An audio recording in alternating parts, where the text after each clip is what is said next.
السلام عليكم ورحمة الله وبركاته. Commence إن شاء الله تعالى. الحمد لله رب العالمين وصلى الله وسلم وبارك على نبينا محمد وعلى آله وصحبه أجمعين أما بعد. On commence إن شاء الله تعالى avec le livre La parure de l'étudiant en sciences religieuses. Je vous ai envoyé les deux PDF dans le canal pour ceux qui veulent suivre Inch'Allah.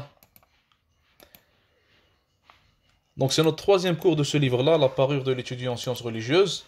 Et nous sommes rendus au point numéro 2. Nous sommes à la page 16. Point numéro 2, le Cheikh Rahmatullahi alayhi, il dit quoi? Il dit ici, suis la voie des pieux prédécesseurs. Et rappelez-vous de ce qu'il a dit dans le premier des points. Le Cheikh Rahimahullah, il nous a dit quoi ici? Il dit, le savoir est une adoration. Et ça, on l'avait expliqué en détail, par la grâce d'Allah subhanahu wa ta'ala. Et la vidéo, l'enregistrement est trouvable sur YouTube pour ceux qui n'étaient pas présents. Donc il te dit, suis la voie des pieux prédécesseurs. Il commence par expliquer, rahimahullah, en disant, sois un salafi comme il se doit, sur le chemin des pieux prédécesseurs, les compagnons, radiyallahu anhum, puis ceux qui viennent après eux et qui ont suivi leurs pas dans tous les domaines de la religion, concernant le monothéisme, l'adoration, etc. Donc le cheikh, la première des choses qu'il nous dit ici, c'est qu'on doit suivre ce qu'on appelle les salaf, les pieux prédécesseurs. Premièrement, qui sont les pieux prédécesseurs? Les pieux prédécesseurs en islam, c'est la génération des compagnons du prophète radiyallahu anhum, et les deux générations qui ont suivi celle-ci. Et ce qu'on appelle at-tabi'in, les gens qui ont suivi les compagnons, et atba'u at-tabi'in, et les gens qui ont suivi les suiveurs des compagnons radiyallahu anhum. Donc ce sont trois générations. Et d'où est-ce qu'on tire ça? On tire ça d'un hadith du prophète alayhi salatu wassalam, où il a dit Khayrul quruni qarni, la meilleure des générations est la mienne. Thumma alladhina yalunahum, puis celle qui vient après celle-ci. Thumma alladhina yalunahum, et puis celle qui vient après l'autre. Donc les trois générations des compagnons, des tabi'in et de atba' at-tabi'in. Donc ça on le tire comme on a dit du hadith du prophète alayhi salatu wassalam. Et pour ce qui est des compagnons spécifiquement, de sahaba radiyallahu anhum, Allah subhanahu wa ta'ala maintes fois il a fait leurs éloges dans le Coran et il a parlé en bien d'eux. Allah azza wa jal par exemple il a dit à propos d'eux radiyallahu anhum wa radu anh. Allah subhanahu wa ta'ala est satisfait d'eux. Et eux aussi sont satisfaits, d'Allah subhanahu wa ta'ala comme Seigneur. Donc ça encore une fois, ça nous prouve que les compagnons radiyallahu anhum étaient sur le droit chemin, car Allah azza wa jalla a fait leurs éloges. Et les deux générations qui sont venues après sont eux aussi les meilleures des générations, car le Nabi sallallahu alayhi wa sallam a fait leurs éloges. Donc si on comprend que les compagnons radiyallahu anhum et les deux générations venues après eux sont les meilleures des générations, on en tire alors le fait que l'islam qu'ils pratiquaient était le vrai islam. Et c'était la manière la plus authentique de pratiquer l'islam. La manière qu'il pratiquait, c'était la manière dont il a été révélé au prophète Mohammed sallallahu alayhi wa sallam. Qu'est-ce que cela veut dire? Cela veut dire que si moi et toi, au jour d'aujourd'hui, on les suit et on fait en sorte que ce sont eux nos guides, ce sont eux nos imams, incha'Allah ta'ala, alors bi'idhnillah, incha'Allah ta'ala, par la permission d'Allah azza wa jal, on ne va jamais dévier. Si on les suit, on ne va pas dévier et on sera plutôt sur le bon chemin.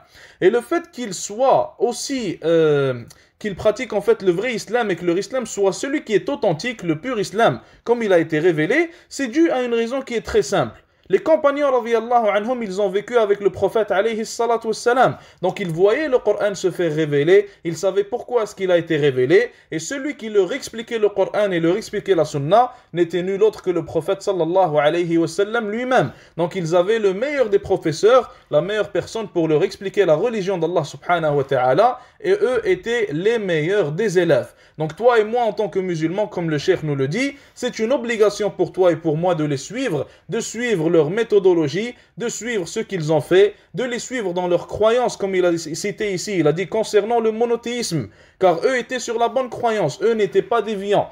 Et si on regarde dans la croyance qu'il y avait dans ce temps-là, dans le temps de Salaf Salih, on remarque qu'ils étaient tous en consensus sur une seule croyance. Et c'est la aqidah, la croyance de Ahl Sunnah wal Jama'a. Et c'est après eux, après ces 3 générations bénies, que les gens ont commencé à divaguer et que les gens ont commencé à avoir des différences entre eux, que ce soit des différences dans la croyance ou alors même dans les adorations ou dans des choses qui font en sorte que certaines personnes sont devenues des innovateurs et ont dévié du droit chemin, ils ont dévié de la sunna du prophète sallallahu alayhi wa sallam. Donc pour être sûr de ne pas dévier, pour être sûr d'être dans le droit chemin, toi et moi ce qu'on doit faire c'est suivre ces 3 générations-là. Et Omar ibn Abdel Aziz qui faisait partie de ces 3 générations-là, rahimahullah, il a dit en parlant des compagnons radiyallahu anhum, il a dit ce qui leur a suffi, ça veut dire ce qui leur a suffi en tant que religion, en tant qu'islam qu'ils pratiquaient, va te suffire à toi aussi. Donc ce qui a suffi à ces gens-là va me suffire à moi et à toi. Ce qui veut dire qu'il faut qu'on prenne notre religion d'eux et qu'on n'ajoute rien dans la religion et on diminue rien dans la religion. On suit ce qu'ils ont fait, on le fait comme ils l'ont fait. Inch'Allah ta'ala, Allah Azza wa Jal, comme il a été satisfait d'eux dû à ces actions-là et dû à cette croyance qu'ils avaient, il sera aussi satisfait de nous car on prend la même croyance qu'ils avaient et on la pratique, Inch'Allah ta'ala, de la même manière qu'ils l'a pratiquée, radiyallahu ta'ala anhum. Le cheikh continue en disant, tu dois donc te distinguer par ton engagement dans le suivi des pas de l'envoyé d'Allah sallallahu alayhi wa sallam. Et ça c'est un point très important. Abu Bakr radiyallahu anhu, il a dit à propos de ça, il a dit je crains de délaisser ne serait-ce qu'une seule sunna dans ma vie par peur de dévier de l'islam, Allah al-musta'an. Et ça c'est Abu Bakr radiyallahu anhu qui le dit, une personne à qui le paradis était promis. Omar radiyallahu anhu, il dit à propos de lui-même qu'il a fait toutes les sunnas que le prophète sallallahu alayhi wa sallam a fait, sauf une seule. Et il ne l'a pas faite car il ne pouvait pas la faire, radiyallahu ta'ala anhu. Donc regarde, subhanallah, ces gens-là. Le paradis leur était promis. Ils savaient qu'ils allaient être dans les plus hauts des degrés. Allah Azza wa Jalla a révélé des versets sur eux, faisant leurs éloges et disant qu'il est satisfait d'eux. Et malgré ça, ils craignent de laisser ne serait-ce qu'une seule sunna par peur de dévier. Et nous, subhanallah, toutes les sunnas qu'on délaisse tous les jours, c'est un nombre incroyable, un nombre inimaginable. Nous, au jour d'aujourd'hui, quand on te dit quelque chose, c'est une sunna, c'est là que tu la délaisses. Alors que eux, ils demandaient si c'était une sunna pour la faire et non pas pour la délaisser. Qu'Allah nous préserve et qu'Allah Azza wa Jal fasse en sorte que l'on soit des bons suiveurs du prophète alayhi salatu wassalam. Le cheikh continue en disant, en donnant la priorité aux sunan sur toi-même. Donc les sunan, comme on a dit, c'est une chose très importante à suivre et tu dois faire en sorte que ta vie au complet, ce soit un suivi de la vie du prophète alayhi salatu wassalam. Et qu'est-ce que ça nous coûte en réalité de voir comment était la journée du prophète sallallahu alayhi wa sallam et de faire en sorte que nos journées soient pareilles. Et bien sûr, quand je dis pareil, ça ne veut pas dire qu'on va atteindre parfaitement le niveau de Nabi alayhi salatu wassalam. Ça, c'est impossible. Personne ne va l'atteindre. Mais on essaye de se rapprocher au maximum et on essaye de faire ce qu'on peut. Et Allah Azza wa Jal, sachez qu'il regarde nos efforts bien plus qu'il regarde les résultats. Si Allah subhanahu wa ta'ala voit que tu essayes et que tu essayes de faire ce que le Nabi sallallahu alayhi wa sallam faisait sincèrement, en étant honnête avec Allah Azza wa Jal, alors même si tu n'atteins pas le résultat, incha'Allah ta'ala, Allah subhanahu wa ta'ala te pardonnera et acceptera tes actions. Le cheikh continue en disant, en délaissant les querelles, les débats et les polémiques. Et ça, subhanallah, c'est un point important duquel on parle quelquefois. Je pense qu'on en a parlé brièvement, mais ça vaut la peine d'en reparler, incha'Allah. Pour l'étudiant en sciences religieuses, qu'il soit débutant ou qu'il soit en train d'étudier depuis 5 ans, 10 ans, 15 ans, tout ce que vous voulez, l'étudiant en sciences religieuses doit faire en sorte que son temps soit passé à faire de bonnes choses. Il doit bien utiliser son temps. Il ne doit pas l'utiliser dans n'importe quoi. Et malheureusement, beaucoup de personnes qui sont débutants dans l'étude des sciences religieuses, dans l'étude de l'islam, ils passent leur temps à se quereller avec les gens. Ils passent leur temps à débattre des débats inutiles. Ils rentrent dans les polémiques. Qu'est-ce que Foulan il a dit? Qu'est-ce que lui il a dit? Qu'est-ce que elle a dit? Qu'est-ce que ce cheikh-là il a dit? Est-ce que ce cheikh-là est quelqu'un de confiance ou non? Est-ce que cette personne est quelqu'un de confiance ou non? Allah Azza wa Jal va pas te demander tout ça. Allah subhanahu wa ta'ala, il va te demander premièrement, qu'est-ce que tu as étudié? Est-ce que tu as étudié les choses qui étaient obligatoires sur toi à étudier? Par exemple, la aqidah, est-ce que tu l'as étudié? Est-ce que tu l'as comprise? Le fiqh de la prière et du wudu. Tu pries 5 prières obligatoires par jour. Tu fais le wudu 5 fois par jour des fois. Sauf si tu le gardes bien sûr. Allah Azza wa Jal va te questionner. Est-ce que tu les faisais de la bonne manière? Est-ce que tu as appris leur jurisprudence? Est-ce que tu as appris comment les faire? Est-ce que tu as fait un effort à propos de ça? Allah Azza wa Jal ne va pas te demander est-ce que Fulan qui est dans tel pays, est-ce qu'il était sur la bonne voie ou non? Allah subhanahu wa ta'ala, il ne va pas te demander de telles choses. Surtout toi qui viens de débuter, qui viens de commencer à étudier les sciences religieuses, concentre-toi sur ce qui est bénéfique pour toi et concentre-toi, incha'Allah ta'ala, sur les choses à propos desquelles Allah subhanahu wa ta'ala te questionnera. Donc délaissez les querelles, délaissez les débats, délaissez les polémiques, car tu perds ton temps. Et en plus de perdre ton temps, ça fait en sorte que ton cœur devient dur envers les musulmans et envers les gens en général. Alors que nous, comme le Nabi alayhi salatu salam, il a dit, nous on veut que notre cœur il soit pur, car le cœur c'est le moteur des autres membres. Et si le cœur il est bon, comme il a dit sallallahu alayhi wa sallam, alors tout le reste des membres seront bons, incha'Allah ta'ala. Donc toi, si tu es en train de salir ton cœur et de le rendre dur, comment est-ce que tu veux que ton cœur, à la rencontre d'Allah subhanahu wa ta'ala, il soit un cœur salim, un cœur qui est tendre, un cœur qui est pur? Et Allah Azza wa Jalla dit dans le Coran, Illa man ata Allah biqalbin salim, sauf ceux qui viennent à Allah subhanahu wa ta'ala avec un cœur qui est pur, avec le cœur d'une personne qui est pieuse. Et ceux qui viennent avec un autre cœur, wal-'iyadu billah, alors on craint pour eux l'enfer, qu'Allah Azza wa Jalla nous donne des cœurs qui sont purs et des cœurs de personnes pieuses, incha'Allah ta'ala. Le cheikh continue en disant, rahimahullah, ne cherche pas à approfondir tes connaissances dans la science de la dialectique, ilm al-kalam, et éloigne-toi de tout ce qui conduit vers le péché ou va à l'encontre de la religion. Donc là, on a deux choses différentes. Premièrement, il parle de ilm al-kalam. Deuxièmement, il parle de l'effet des péchés sur la personne qui étudie la science religieuse. On va commencer, inshallah ta'ala, par l'effet des péchés et après on va repasser à ilm al-kalam. Il faut savoir que Shafi'i, rahimahullah, il y a une histoire qui est racontée à propos de lui.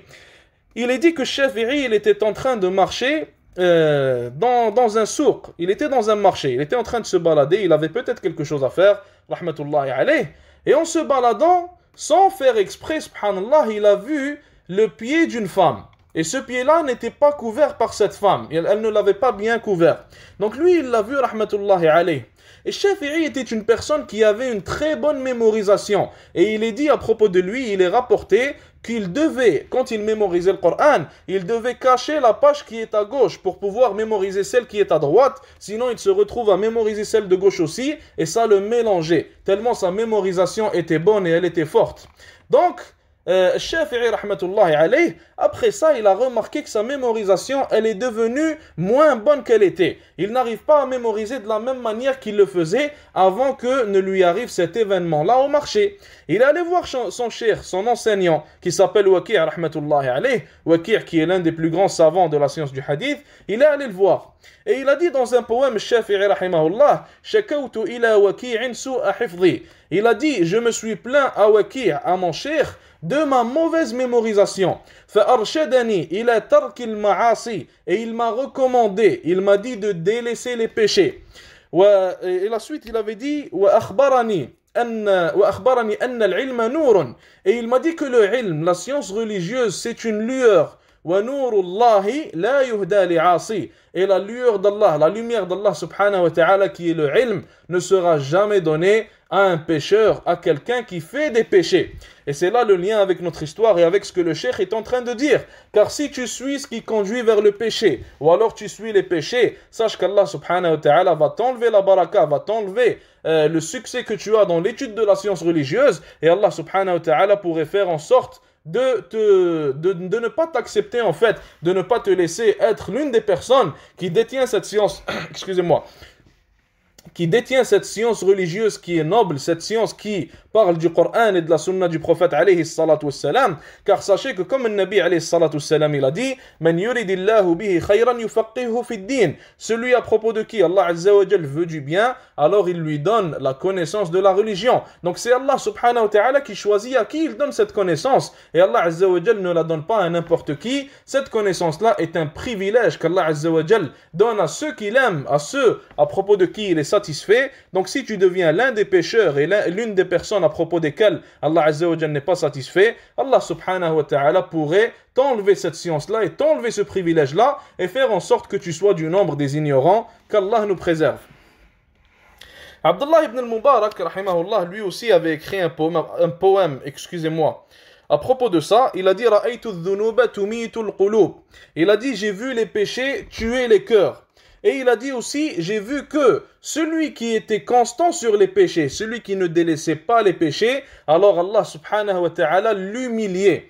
Imaginez-vous que certains des salafs disaient que celui qui fait des péchés en secret, le lendemain, quand il se réveille et quand il va voir les gens, alors on verra la noirceur des péchés sur son visage. Et ça, subhanallah, c'est une chose qui est réellement testée et réellement vue. Quand quelqu'un fait beaucoup de péchés, son visage devient noir, il devient sombre. Alors que celui qui fait des bonnes actions, on voit une lueur sur son visage, on voit un nour et on voit une clarté. Et on ressent, subhanallah, du bien juste en regardant ce genre de personnes-là.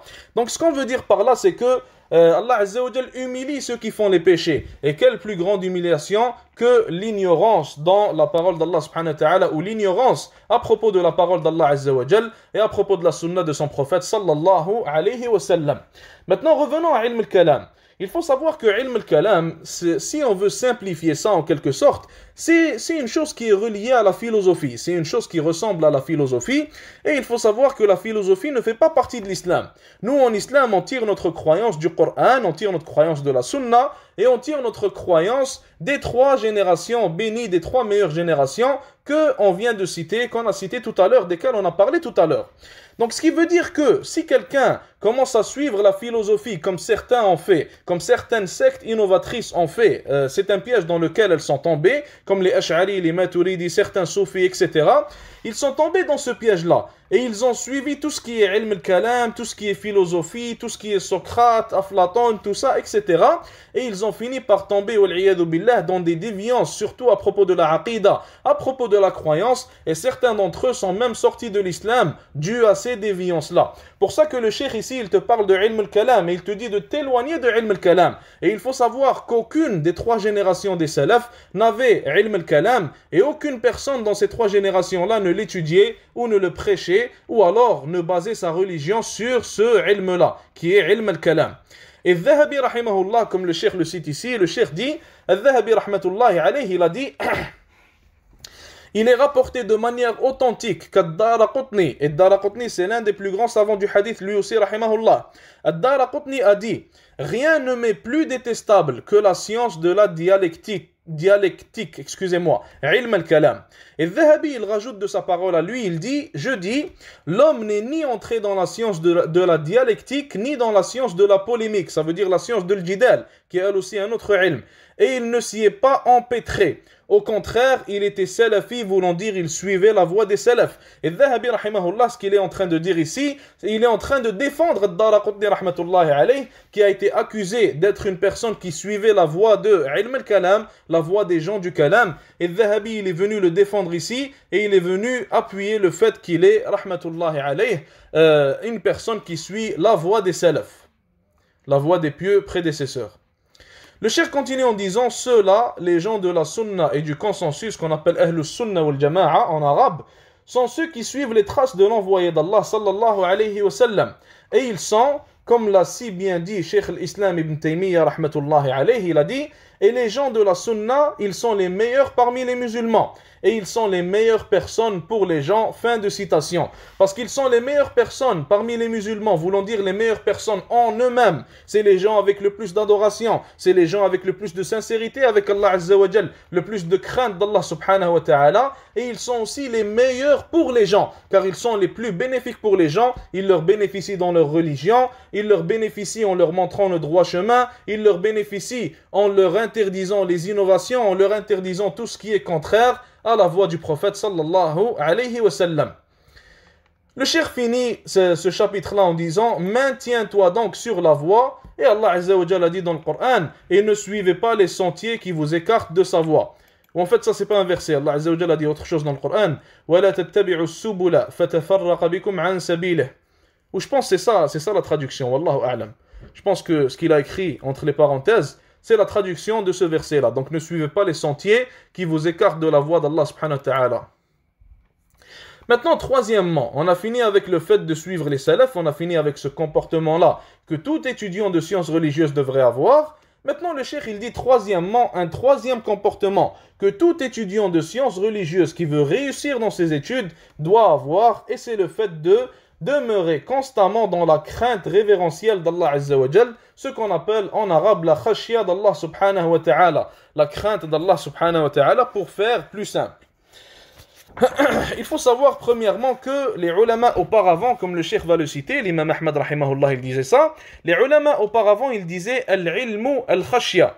Ils disaient la base du savoir, comme il est écrit ici, la base du savoir, c'est la crainte d'Allah subhanahu wa ta'ala. Pourquoi? Car en réalité, mes frères et sœurs, ce que tu es en train d'apprendre, le Coran que tu apprends, les versets que tu apprends, les hadiths que tu apprends, les jugements islamiques que tu apprends, si ça doit te rajouter en une chose, alors ça doit te rajouter en crainte d'Allah subhanahu wa ta'ala. Allah Azza wa Jalla dit dans le Coran, Innama yakhsha Allah min ibadihi al-ulama. Allah Azza wa Jalla dit, certes, ceux qui craignent Allah parmi ses serviteurs, ce sont les savants. Donc normalement, plus tu as de savoir, plus tu as de la crainte d'Allah Azza wa Jal. Car plus tu as de savoir, plus tu connais Allah subhanahu wa ta'ala. Et celui qui connaît Allah Azza wa Jal, celui qui sait à quel point Allah Azza wa Jal est capable de toutes choses, à quel point Allah Azza wa Jal est majestueux, à quel point Allah Azza wa Jal est énorme, alors cette personne-là, elle va augmenter en crainte d'Allah Azza wa Jal, et elle va le craindre, et craindre son enfer, et craindre l'akhira, et craindre, subhanallah, ce qui pourrait lui arriver dans cette akhira-là. Le cheikh dit à propos de ça, il dit s'orner extérieurement et intérieurement de la crainte d'Allah Azza wa Jal. Et maintenant il explique comment. Il dit premièrement en préservant les rites de l'islam, deuxièmement en appliquant la sunna, troisièmement et en la propageant parmi les gens par la mise en pratique et le prêche, voulant dire la da'wa. Donc si tu veux avoir la crainte d'Allah Azza wa Jal, il faut premièrement que tu préserves les obligations d'Allah subhanahu wa ta'ala. Comment veux-tu avoir la crainte d'Allah si tu délaisses les obligations? Tu ne fais pas tes 5 prières à l'heure, tu ne les fais pas de la bonne manière, tu ne donnes pas la zakat, tu ne fais pas Ramadan, wa'iyadu billah. Toute personne premièrement qui saute l'étape des obligations et ne la respecte pas, cette personne-là n'aura jamais la crainte d'Allah subhanahu wa ta'ala. Après les obligations, on a quoi? Après les obligations, on a la sunna, on a les sunan. Et subhanallah, il y a un point important qui n'est pas vraiment relié à ce sujet-là, que j'aimerais vous citer. Premièrement, il faut savoir, mes frères et sœurs, qu'Allah Azza wa Jalla a rendu certaines choses obligatoires sur nous. Prenons l'exemple, par exemple, de salawat, les salats, les prières. On a 5 prières obligatoires par jour. Et Allah subhanahu wa ta'ala, il a fait en sorte qu'il y a aussi des prières qui sont recommandées et non obligatoires. Prenons l'exemple des 12 prières surérogatoires que faisait le prophète alayhi salatu wassalam dans la journée. Les savants disent que celui qui ne fait que prier les prières obligatoires, alors quand Shaitan viendra l'attaquer et quand il viendra lui insuffler des insufflations, il va commencer à attaquer les prières obligatoires et il va essayer de faire en sorte que cette personne délaisse ces 5 prières obligatoires. Mais la personne qui fait ces prières obligatoires et qui fait aussi des prières surérogatoires, des prières recommandées qui sont mustahabba, qui ne sont pas obligatoires à faire, alors quand le shaitan viendra l'attaquer et quand le shaitan essaiera de le faire tomber, il commencera par attaquer les prières recommandées. Car subhanallah, les prières recommandées sont comme un bouclier qui protège les prières obligatoires. Et le shaitan va commencer par ce qui est plus haut et après il va passer au pilier, il va passer à ce qu'il y a en bas. Et il faut savoir, mes frères et sœurs, que chacun d'entre nous, il a des moments de baisse de foi. Il n'y a aucun être humain qui a une foi parfaite, qui est toujours à un haut niveau, qui ne baisse jamais. Ça n'existe pas. Chacun d'entre nous, il a des moments où sa foi, elle baisse, où il se sent moins proche d'Allah subhanahu wa ta'ala, où il se sent moins bon en tant que musulman. Et chacun d'entre nous, à ce moment-là, le shaitan vient l'attaquer et le shaitan profite de ces moments, car il sait que c'est plus facile de te faire tomber à ce moment-là qu'au moment où tu es au maximum de ta foi. Donc si toi tu fais des prières surérogatoires, tu fais des choses recommandées, tu fais des choses extra, si je peux dire ça comme ça, alors à ce moment-là, Shaitan viendra attaquer les extras. Et même s'il arrive à te faire tomber à propos de ces extras-là, alors Inch'Allah Ta'ala, tes obligations seront toujours en place, car il ne va pas les attaquer, il va se concentrer sur ce qui est extra et recommandé. Mais si toi tu ne fais que ce qui est obligatoire et tu délaisses tout ce qui est surérogatoire, alors quand ta foi sera basse, le shaitan viendra et il attaquera tes prières obligatoires, il attaquera les obligations et qu'Allah nous préserve, s'il réussit à te faire tomber à ce moment-là, il se pourrait même que la personne délaisse complètement ses obligations, voire même certains délaissent complètement l'islam. Et ça on le remarque même dans notre vie de tous les jours. Quand on connaît une personne qui ne fait que faire ses prières obligatoires, quand des mauvais moments lui arrivent certaines fois, ou alors des problèmes lui arrivent dans la vie, certaines de ces personnes-là qui ne sont pas patientes face au test, elles finissent par délaisser toutes leurs obligations. Et ça, c'est dû à eux, bien sûr, en partie, et c'est aussi dû à Shaitan en partie. Car il faut savoir qu'à ce moment-là, comme on a expliqué, il est venu à eux, leur a insufflé certaines choses, et a fait en sorte qu'ils délaissent ces obligations-là, qu'Allah nous préserve. Donc, résumé de tout ce qu'on est en train de dire, tu veux protéger tes obligations, alors fais le maximum de recommandations. Et plus tu fais des choses qui sont recommandées, des choses qui sont mustahabba, alors plus tu auras de boucliers entre le shaitan et entre tes actes obligatoires, entre tes obligations. Et le cheikh continue après avoir dit en appliquant la sunna, il continue en disant et en la propageant parmi les gens par la mise en pratique et le prêche. Donc premièrement, tu fais tes obligations. Deuxièmement, tu appliques la sunna, tu appliques ce qui est recommandé aussi. Et troisièmement, tu fais quoi? Tu propages parmi les gens cette application, tu propages les obligations, tu propages la sunna, tu prêches l'islam, tu appelles les gens à l'islam, tu appelles les musulmans à devenir des meilleurs musulmans. Et ça, subhanallah, c'est une meilleure protection, c'est encore un meilleur bouclier que les sunan, que les actions recommandées. Car quand tu fais ça, comme le Nabi alayhi salatu salam, il a dit, le alim, celui qui est savant, il est pire pour le shaitan que 1000 adorateurs. Il fait plus de mal au shaitan que 1000 adorateurs. Et ça, c'est pour une raison qui est très simple, mes frères et sœurs. Car le savant, il est une lueur pour les gens. Il est un guide pour les gens. Et quiconque prêche l'islam et est un guide pour les gens, alors il sera pire pour le shaitan. Et le shaitan ne l'aimera pas. Et pour certains d'entre eux, subhanallah, comme Omar radiyallahu anhu, le shaitan ne l'approchera même pas. Qu'Allah fait en sorte qu'on soit parmi ces gens-là. Le cheikh continue en disant... en guidant vers Allah par ton savoir, ta façon d'être, tes actions, tout en t'embellissant de la virilité, de la gentillesse et de la conduite pieuse. Et ça, c'est relié un peu à ce qu'on disait hier dans le cours de la da'wah. Il faut savoir qu'une personne peut guider les gens vers Allah Azza wa Jal par son savoir. Des fois, elle peut les guider par ses actions, par ce qu'elle fait. Des fois, elle peut les guider par son comportement. Elle peut les guider par son sourire. Des fois, elle peut les guider par un cadeau. Donc, il y a différentes manières de prêcher la religion de l'islam. Et la meilleure des personnes, c'est celle qui la prêche de toutes les manières possibles. Le cheikh continue en disant tout cela n'est possible qu'avec la crainte d'Allah Azza wa Jal, et c'est pourquoi l'imam Ahmad rahimahullah il a dit al-ilmu al-khashya, la base du savoir c'est la crainte d'Allah subhanahu wa ta'ala. Il continue en disant rahimahullah demeure constamment dans la crainte d'Allah, que ce soit en privé ou en public, car les meilleurs de la création sont ceux qui craignent Allah Azza wa Jal, et seuls les savants craignent réellement Allah subhanahu wa ta'ala. C'est pourquoi les savants sont les meilleurs de la création. Du reste, il ne t'est pas inconnu que le savant n'est pas considéré comme un savant tant qu'il ne met pas son savoir en pratique. Et le savant ne peut mettre son savoir en pratique que s'il demeure constamment dans la crainte d'Allah subhanahu wa ta'ala. Et là on tire encore une fois un point très important. Un savant, ce n'est pas le savoir qu'il a. Un savant, on ne le juge pas avec ce qu'il connaît, avec les hadiths qu'il mémorise, avec le Coran qu'il mémorise, rien de tout ça. Le savant, c'est qui? Le savant, c'est la personne qui applique la connaissance qu'elle a. Les salafs disaient aussi al-ilm al-amal. Ils disaient la science, c'est quoi? C'est l'application de cette même science-là. Ça veut dire que si tu n'appliques pas la science que tu as, c'est comme si tu n'avais aucune science. Et celui qui n'applique pas sa science, comme on va le voir, Inch'Allah Ta'ala, alors sa science, elle risque de disparaître, car elle n'aura plus de baraka premièrement, et il ne sera pas en train de la réviser deuxièmement. Car la meilleure révision, le meilleur rappel de la science que tu as, c'est la mise en pratique de cette science-là.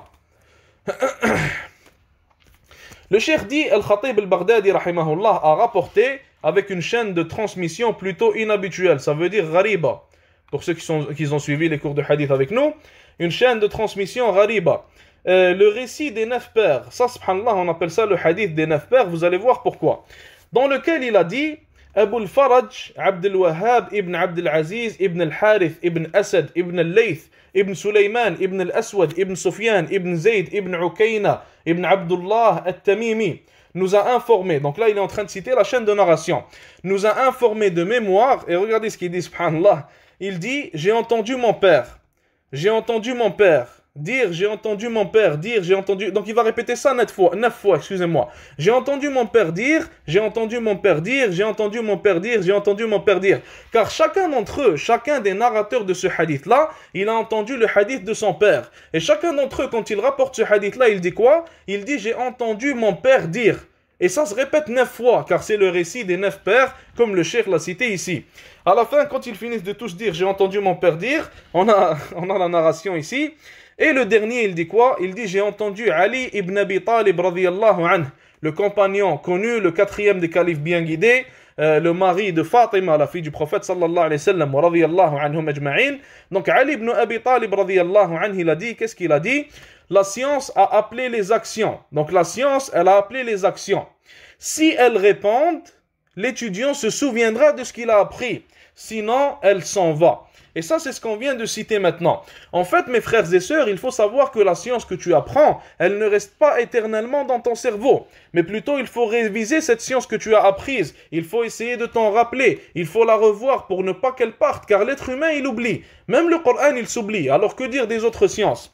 Donc là, ce que Ali radiyallahu anhu nous dit, il nous dit que la science, quand quelqu'un il a la science, il sait quoi faire du Coran et de la Sunna, il sait comment les appliquer, alors cette science-là, elle va appeler les actions. Cette science-là, elle va commencer à lui dire, applique-moi, mets-moi en œuvre, utilise-moi. Et il nous dit ici, radiyallahu anhu, que si les actions répondent, donc s'il commence à utiliser la science et la mettre en œuvre, alors elle va rester, elle ne va pas partir, il va s'en rappeler. Car la meilleure révision que tu peux faire avec ta science, comme on a dit, c'est sa mise en œuvre. Mais sinon, si les actions ne répondent pas, alors la science, elle va s'en aller, elle va partir et il finira par l'oublier. Et ça, subhanallah, ça arrive quelquefois qu'on voit certaines personnes ayant étudié un long moment, mais des fois tu vois qu'ils ont beaucoup oublié de ce qu'ils ont étudié. Et ça, c'est dû à quoi? C'est dû, subhanallah, d'une manière générale, au fait qu'ils n'appliquent pas cette science-là. Et celui qui applique toujours cette science-là, celui qui propage cette science, celui qui l'apprend aux gens, Inch'Allah ta'ala, il ne va pas l'oublier, elle va rester bien ancrée en lui, Inch'Allah azza wa jal. Et le cheikh dit ici qu'on rapporte de Sufyan al-Thawri rahimahullah une parole qui est proche de celle-ci. On a fini avec le troisième point, maintenant le quatrième point qui est assez court, le quatrième point n'est pas long. Le cheikh il dit ici, quatrièmement rahimahullah, il dit l'observation permanente d'Allah subhanahu wa ta'ala. Donc on a parlé de la crainte permanente d'Allah azza wa jal. Maintenant la quatrième qualité que tu dois avoir en tant qu'étudiant en sciences religieuses, c'est quoi? C'est l'observation permanente d'Allah azza wa jal. Le cheikh te dit ici, rahimahullah, s'orner de l'observation permanente d'Allah azza wa jal en public et en privé, tout en te dirigeant vers ton Seigneur entre la crainte et l'espoir. Car ces deux choses sont pour le musulman ce que les deux ailes sont pour l'oiseau. Donc dirige tout ton être vers Allah azza wa jal, remplis ton cœur de son amour, ta langue de son rappel, réjouis-toi et sois satisfait de sa sagesse et de sa justice. Donc ici, ce qu'il faut retenir premièrement, c'est qu'il faut qu'on sache constamment qu'Allah azza wa jal nous observe. Allah subhanahu wa ta'ala nous regarde. Allah azza wa jal regarde le mal que tu fais. Allah azza wa jal regarde le bien que tu fais. Et Allah subhanahu wa ta'ala te questionnera sur tout le mal et tout le bien que tu as fait dans ta vie. Et plus une personne, elle croit au fait qu'Allah azza wa jal l'observe, et plus une personne, elle a la certitude qu'Allah subhanahu wa ta'ala l'observe, alors plus elle délaissera les mauvaises actions et les péchés, et plus elle fera de bonnes actions, et elle fera du bien autant que possible, incha'Allah ta'ala. Et pourquoi est-ce que c'est important pour l'étudiant en sciences religieuses de toujours garder en tête qu'Allah subhanahu wa ta'ala l'observe? Premièrement, car le fait d'étudier la science religieuse, c'est une adoration. Et quand tu te rappelles qu'Allah azza wa jal t'observe, alors tu vas régler ton intention. Tu vas faire tes actions seulement pour Allah azza wa jal. Tu vas étudier cette science seulement pour Allah subhanahu wa ta'ala, et tu vas être sincère pour lui seulement. Et si un jour tu commences à enseigner aux gens, si un jour tu commences à être un cheikh, alors le fait de te rappeler qu'Allah azza wa jal t'observe en permanence, ça va faire en sorte que tu vas craindre Allah azza wa jal dans ce que tu vas dire, craindre Allah subhanahu wa ta'ala dans ce que tu vas apprendre aux gens, craindre Allah subhanahu wa ta'ala dans tout ce qui va sortir de ta bouche et dans tout ce que tu prêches à propos de la parole d'Allah subhanahu wa ta'ala. Tout simplement car celui qui enseigne aux gens la science religieuse, c'est comme si c'était un pont entre les gens et entre Allah subhanahu wa ta'ala. Ou alors c'est comme si c'était une personne qui parlait pour Allah subhanahu wa ta'ala, en quelque sorte, si je peux dire ça comme ça. comme Ibn al-Qayyim rahimahullah, il a défini ça. Donc toi, tu es en train de signer et tu es en train de dire aux gens, ce que je vous apprends, c'est ce qu'Allah Azza wa Jal, il a dit dans le Coran et dans la Sunna. Donc c'est une grande responsabilité, une énorme responsabilité. Si tu prends soin de cette responsabilité-là, Inch'Allah Ta'ala, elle t'amènera au plus haut degré du paradis. Et si tu la négliges, tu ne la pratiques pas comme il faut, et tu ne crains pas Allah Azza wa Jal dans cette obligation et cette responsabilité, il se peut, wal'iyadu billah, qu'Allah nous préserve, qu'elle t'amène dans les fins fonds de l'enfer. Qu'Allah Azza wa Jal nous préserve et nous donne la sincérité et nous accorde sa crainte, Inch'Allah Ta'ala. Et comme le cheikh il cite ici, il dit, donc dirige tout ton être vers Allah subhanahu wa ta'ala. Allah Azza wa Jal, il dit dans le Coran, قُلْ إِنَّ صَلَاتِي وَنُسُكِي وَمَحْيَايَ وَمَمَاتِي لِلَّهِ رَبِّ الْعَالَمِينَ لَا شَرِيكَ لَهُ. Allah Azza wa Jal dit dans le Coran, dis, ô Muhammad, donc il ordonne à notre prophète Muhammad sallallahu alayhi wa sallam de dire, dis, plutôt dis, ma prière, premièrement, salati, inna salati, certes ma prière, et mes rituels, ma vie et ma mort sont pour Allah subhanahu wa ta'ala. Nul associé à Allah subhanahu wa ta'ala. C'est ça qu'Allah Azza wa Jalla ordonne à son prophète sallallahu alayhi wa sallam, le meilleur des hommes, de dire aux gens. Et nous aussi, en tant que personnes qui veulent étudier la science religieuse, on est censé être les gens qui sont les plus proches d'Allah subhanahu wa ta'ala. Car on est les gens qui sont les plus proches de sa parole. Donc sa parole devrait nous affecter et ça devrait faire en sorte que l'on soit comme le prophète sallallahu alayhi wa sallam. Donc notre prière ne devrait être que pour Allah, nos rituels, nos adorations ne devraient être que pour Allah, et aussi notre vie et notre mort ne devraient être que pour Allah subhanahu wa ta'ala seul et pour personne d'autre, pour aucun être humain. On ne doit pas vivre pour nos plaisirs, on ne doit pas vivre pour cette dunya, on ne doit pas vivre pour les gens, on ne doit pas vivre pour quelque chose que l'on aime, on doit vivre pour Allah subhanahu wa ta'ala, mourir pour Allah subhanahu wa ta'ala, et ça c'est le plus haut des degrés. La personne qui atteint ce degré-là, qu'Allah Azza wa Jal nous accorde l'atteinte de ce degré-là, la personne qui l'atteint, alors sachez incha'Allah que c'est la meilleure des personnes, car elle a atteint le meilleur des degrés. Cinquième et dernier point qu'on va voir, incha'Allah, on a fini avec le quatrième. Le cheikh rahimahullah il dit, cinquième qualité que tu dois avoir, c'est le fait d'abaisser l'aile de l'humilité et de te débarrasser de l'orgueil et de l'arrogance. Le cheikh dit rahimahullah, orne-toi des nobles caractères comme la chasteté, la maîtrise de soi, la patience, l'humilité face à la vérité. Prends exemple du calme des oiseaux, de leur solennité et de leur sobriété. Abaisse l'aile de l'humilité, supporte l'avilissement de l'apprentissage et redonne à la science sa dignité en te rabaissant face à la vérité. Il faut savoir, premièrement, le cheikh il nous parle ici de l'orgueil et de l'arrogance. Et il faut savoir que notre prophète Muhammad sallallahu alayhi wa sallam, c'était l'homme avec la meilleure humilité. C'était l'homme qui avait le plus d'humilité sallallahu alayhi wa sallam.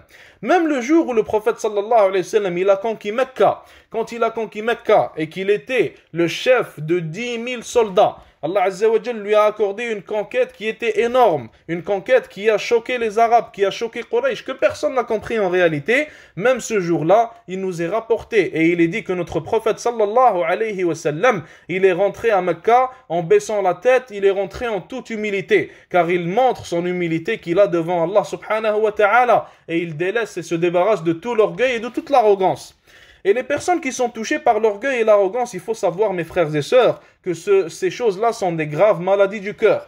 Et il faut savoir que si un jour tu penses être le meilleur, si un jour tu penses qu'il n'y a personne de meilleur que toi, rappelle-toi qu'un jour, il y avait un homme qui s'appelait Muhammad sallallahu alayhi wa sallam, et toi et lui, il n'y a aucune comparaison entre vous. Tu vas jamais atteindre même le 1 millième ou le 1 sur 1 million ou sur 1 milliard du statut qu'il avait sallallahu alayhi wa sallam.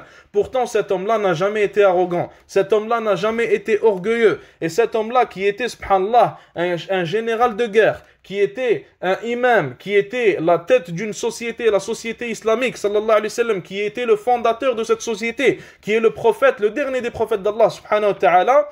Quand il marchait dans le Médina et qu'une petite fille venait prendre sa main, une petite fille orpheline, elle prenait sa main, il riait avec elle et il la laissait le mener où elle voulait, sallallahu alayhi wa sallam. Et ça vraiment c'est le plus haut degré d'humilité, et ça nous montre que notre prophète alayhi salatu wa sallam n'avait en réalité aucun orgueil, sallallahu alayhi wa sallam, et aucune arrogance.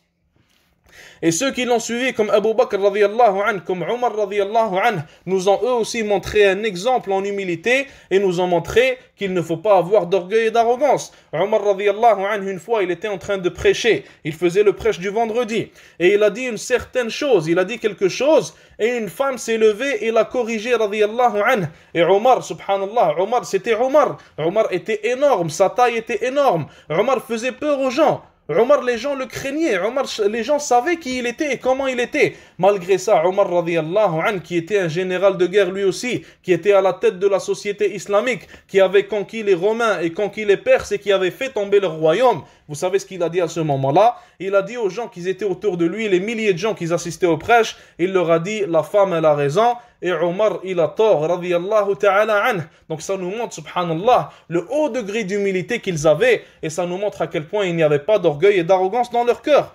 Et sachez mes frères et sœurs que celui qui n'a pas d'humilité celui qui n'a pas d'humilité envers les gens, alors en réalité, il n'a pas d'humilité envers Allah subhanahu wa ta'ala. Et quiconque sait qu'Allah azza wa jalla l'observe, quiconque connaît son Seigneur et a de l'humilité envers lui, a de l'humilité face à lui, il ne va jamais être orgueilleux ni arrogant sur la création d'Allah subhanahu wa ta'ala. Et à chaque fois qu'il va penser qu'il est quelque chose, il va se rappeler des gens qui étaient bien meilleurs que lui et qui n'étaient pas arrogants ni orgueilleux. Et il va aussi se rappeler de son Seigneur subhanahu wa ta'ala qu'il observe constamment et voit ses actions, ses bonnes actions et ses mauvaises. Le cheikh continue, il dit un autre point qui est important ici, c'est qu'il faut s'orner des nobles caractères. Et il faut savoir que la personne qui doit avoir les meilleurs des caractères, c'est la personne qui est la plus proche de la parole d'Allah Azza wa Jal et de la parole du prophète sallallahu alayhi wa sallam. Et personne n'est plus proche de ça que les gens qui étudient cette parole et que les gens qui représentent la religion d'Allah subhanahu wa ta'ala, donc les étudiants en sciences religieuses. Donc il faut s'efforcer, mes frères et sœurs, à travailler sur son caractère, à montrer de nobles caractères aux gens, à être un exemple en caractère pour les gens. Et il faut savoir que les gens, quand ils voient que tu es un étudiant en sciences religieuses, alors ils lient ton comportement et ils lient tes actions à l'islam directement. Si tu fais du bien, alors ils lieront ce bien-là à l'islam. Et si tu fais du mal, billah, alors ils lieront ce mal-là à l'islam. Et si jamais tu fais du mal et les gens te suivent dans ce mal-là, alors tu auras le péché du mal que tu as fait, plus le péché d'avoir été un mauvais exemple. Et à chaque fois que quelqu'un te suivra dans le mal, billah, ça fera pour toi des péchés en continu. Qu'Allah nous préserve et nous donne la sincérité. Le cheikh il a dit aussi qu'il faut supporter l'avilissement de l'apprentissage. Car il faut savoir que l'apprentissage de la science religieuse, on va le voir plus en détail, Inch'Allah, dans un prochain cours, l'apprentissage de la science religieuse, c'est un privilège, et comme à chaque privilège, Allah subhanahu wa ta'ala va te tester. Il va tester ta patience et il va tester ta véracité. Il va te tester pour voir si tu vas être patient face à ces tests, face à ces fitanes, et si tu vas rester patient dans l'étude de sa science, dans l'étude de sa parole et celle de son prophète, alayhi salatu wassalam, et s'il voit la patience de toi, Inch'Allah ta'ala, il te donnera le succès dans cette étude. Et si Allah Azza wa Jal ne voit pas cette patience de toi, il se peut qu'il te, subhanahu wa ta'ala, il se peut qu'Allah Azza wa Jal t'enlève ce privilège qui est l'étude de sa science religieuse. Le cheikh continue en disant, rahimahullah, ainsi, prends garde à tout ce qui annule ses comportements, car ces choses, ainsi que le péché, témoignent contre toi d'une défaillance de la raison, et prouvent que tu es privé de la bénédiction et de l'application du savoir. Subhanallah, le cheikh il cite un point important ici. Celui qui est arrogant et qui n'a pas d'humilité, alors il faut savoir qu'il a un problème dans son dîn, un problème dans sa religion et un problème dans sa foi. Mais il a aussi un problème dans sa raison, il a aussi un problème dans sa manière de raisonner. Car si tu raisonnais 2 secondes, tu vas savoir, subhanallah, que les gens qui étaient bien meilleurs que toi n'étaient pas arrogants comme toi. Et tu vas savoir que tu n'es pas le meilleur des gens. Alors pourquoi être arrogant ? Et celui qui raisonne aussi, mes frères et sœurs, il va savoir que tout le bien qu'il fait, toutes les bonnes actions que tu es en train de faire, en réalité, ce n'est qu'un succès qu'Allah Azza wa Jal t'a accordé. Donc, comment peux-tu être arrogant devant les gens, alors qu'en réalité, toi, tu ne peux rien faire de toi-même ? Si on te dit va te lever pour prier, si Allah Azza wa Jal ne te donne pas le succès pour que tu le fasses, Wallah al-Azim, par Allah subhanahu wa ta'ala, tu ne vas jamais le faire. Si Allah Azza wa Jal ne te donne pas le succès pour respirer, tu vas jamais respirer. Si Allah Azza wa Jal ne te donne pas le succès pour te réveiller de ton sommeil, tu vas jamais te réveiller. Donc comment peux-tu être arrogant alors que tu sais que tout ce bien-là vient de la part d'Allah subhanahu wa ta'ala, il ne vient pas de toi. Donc comment peux-tu dire que tu es quelqu'un de bien, tu es quelqu'un de bon et penser que tu es la meilleure des personnes alors qu'en réalité toi, tu n'as rien fait. C'est Allah subhanahu wa ta'ala qui t'a donné tout ce succès et toute cette capacité de faire ce que tu fais. Le cheikh continue en disant, prends garde à l'orgueil, car il n'est qu'hypocrisie et fierté. Les prédécesseurs faisaient tout leur possible pour se protéger de son mal. Parmi les récits subtils des prédécesseurs, ce qu'a rapporté Al-Dhahabi rahimahullah d'une manière authentique dans la biographie de Amr ibn al-Aswad al-Ansi rahmatullahi alayh, il a été rapporté à propos de lui, donc je cite, quand il sortait de la mosquée, il saisissait sa main gauche avec sa main droite. On lui demanda pour quelle raison il faisait cela. Il répondit, de peur que ma main ne fasse de l'hypocrisie. Et Dhahabi rahimahullah, il explique ce que ça veut dire ici. Il dit, il la tenait par peur de la balancer avec ostentation en marchant, car cela est une forme d'orgueil. Fin de la citation. Subhanallah al-Azim. Donc tellement il craignait Allah subhanahu wa ta'ala et tellement il voulait s'éloigner de l'ostentation et s'éloigner de l'hypocrisie, il tenait même sa main, car il craignait de marcher d'une manière qui était une manière en fait ostentatoire, qui était une manière orgueilleuse de marcher. Car il savait, subhanallah, ces gens-là, et rappelez-vous de ça mes frères et sœurs, sachez que toutes les actions que vous faites, toutes les choses que tu dis avec ta langue, toutes les choses que tu regardes avec tes yeux, toutes les choses que tu entends avec tes oreilles, toutes les actions que tu fais avec tes membres et toutes les choses auxquelles tu penses avec ton cerveau vont avoir un effet sur ton cœur. Si tu fais des bonnes choses, tu penses à des bonnes choses, tu regardes de bonnes choses, ça fera un bon effet dans ton cœur. Mais si tu fais le contraire, tu regardes des mauvaises choses, tu vas vers de mauvaises choses, tu fais des mauvaises choses, alors ça aura un impact négatif sur ton cœur, wallahu al-musta'an. Et c'est pour ça que cet homme-là, rahimahullah, il tenait sa main pour ne pas la laisser faire de mauvaises actions, pour ne pas la laisser agir orgueilleusement, de peur que l'orgueil ne pénètre son cœur. Le cheikh continue en disant... Méfie-toi également du vice des tyrans, l'arrogance. Car l'arrogance, l'avidité et la jalousie sont les premiers péchés par lesquels on a désobéi à Allah subhanahu wa ta'ala.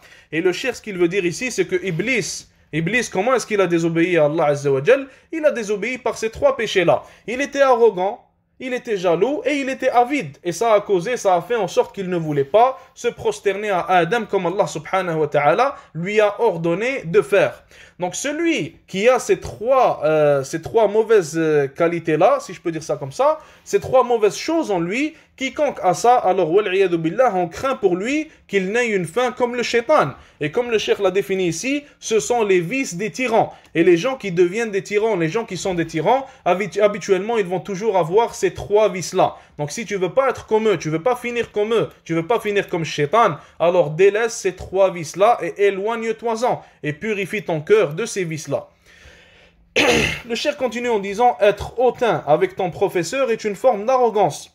Et rejeter les choses que tu apprends de ceux qui ont moins de connaissances que toi est aussi de l'arrogance. Et ça aussi c'est important mes frères et sœurs. Si quelqu'un de plus petit que toi t'apprend une chose où il te montre que tu as tort, alors sois quelqu'un qui a de l'humilité et accepte le conseil venant de lui. Car toi quand tu acceptes ce conseil-là, en vérité, tu es en train de te montrer en fait de l'humilité devant Allah subhanahu wa ta'ala. Et tu es en train de montrer à Allah azza wa jal que la vérité est plus importante que ta propre personne.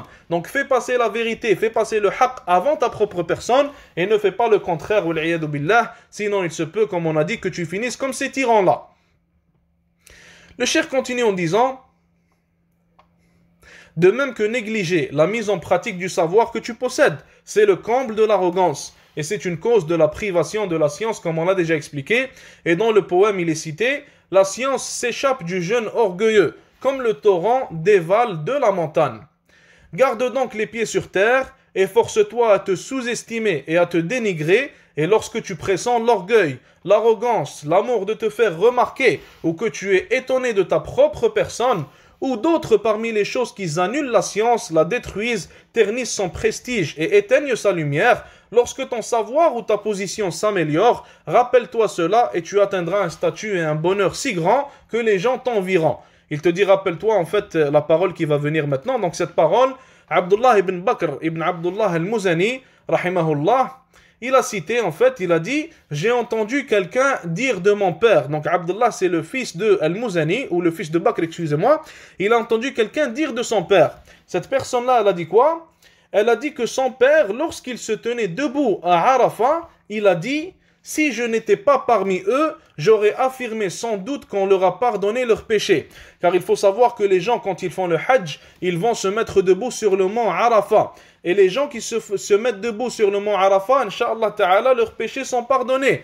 Sauf que ici, cet homme-là, rahmatullahi alayhi, regardez ce qu'il a dit. Regardez comment il avait de l'humilité vis-à-vis d'Allah subhanahu wa ta'ala, comment il craignait Allah azza wa jal, et comment il ne pensait pas de bien de lui-même. Il a dit, si je n'étais pas parmi ces gens-là qui sont à mont Arafat, alors j'aurais été sûr qu'Allah azza wa jal leur a pardonné leurs péchés. Et ce qu'il est en train de dire en fait, c'est que, vu que je suis avec eux, et vu que je me connais, je sais comment je suis en secret, je sais comment je fais des péchés quand personne ne me voit, alors je crains qu'Allah Azza wa Jal ne nous pardonne pas nos péchés aujourd'hui à cause de ma présence, à cause de moi. Et certains des salafs, ils disaient aussi, Allah al-Musta'an, ils disaient, si j'entendais quelqu'un crier dans le ciel en disant que vous allez tous au paradis sauf un seul homme entre vous, alors j'aurais cru que cet homme-là, c'est moi et ce n'est personne d'autre que moi. Donc regardez l'humilité qu'ils avaient et regardez comment ils avaient en fait la sincérité avec Allah Azza wa Jal et ne se prenaient pas pour quelque chose qu'ils n'étaient pas.